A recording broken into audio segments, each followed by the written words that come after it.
गडचिरोलीमधील करेगुट्टाच्या पहाडावरील operation गरुडवरून Andhra Pradesh आणि तेलंगणमधील राजकीय नेत्यांनी प्रश्नचिन्ह उपस्थित केल्याने राजकारण तापले आहे।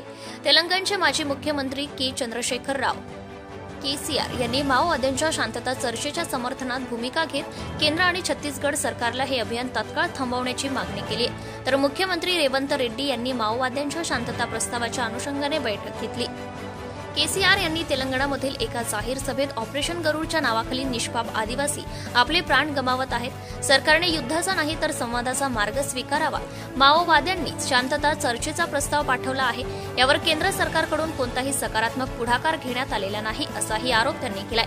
त्यांनी लवकरच एक शिष्टमंडळ तयार करून पंतप्रधानांना पत्र लिहिण्याची घोषणाही केली। केंद्र आणि छत्तीसगड सरकारला ते अभियान तात्काळ थांबवण्याची मागणीही त्यांनी केली आहे। केसीआर यांच्या विधानानंतर लगेचच तेलंगणचे मुख्यमंत्री रेवंत रेड्डी यांनी माओवाद्यांच्या शांतता चर्चेच्या प्रस्तावावर वरिष्ठ नेत्यांशी चर्चा सुरू केली आहे। वाय.एस. राजशेखर रेड्डी यांच्या सरकारमध्ये गृहमंत्री असलेले आणि माओवाद्यांशी समोरासमोर चर्चा करणारे माजी मंत्री जना रेड्डी यांच्या निवासस्थानी ही बैठक झाली। सुमारे अर्धा तास चाललेल्या या बैठकीत शांतता चर्चेच्या अनुषंगाने सविस्तर चर्चा करण्यात आली आहे। यासोबतच सामाजिक कार्यकर्ते आणि मानवाधिकार समर्थकही सक्रिय झाले आहेत।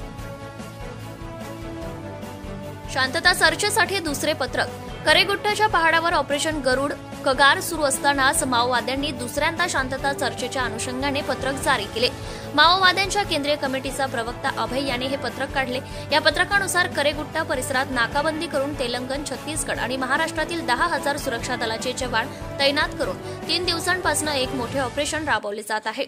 आम्ही कुठल्याही अटीविना शांतता वार्ता करण्याचा प्रयत्न करीत आहोत। या परिस्थितीत ऑपरेशन कायम ठेवले जात असल्याने शांतता चर्चेचा अर्थ उरत नाही। आम्ही सरकारला परत एकदा अपील केले आहे, शांतता चर्चेसाठी अनुकूल वातावरण तयार करण्यासाठी छत्तीसगड, झारखंड, आंध्र प्रदेश, तेलंगणा, ओडिशा, महाराष्ट्र आणि मध्य प्रदेशात युद्धविरामाची घोषणा करण्यात यावी अशी मागणीही केली आहे। जनता टाइम्स जटा टीव्ही चॅनलसाठी Shankar Dholge, Vidarbha bureau chief. Subscribe now and press the bell icon. Never miss an update.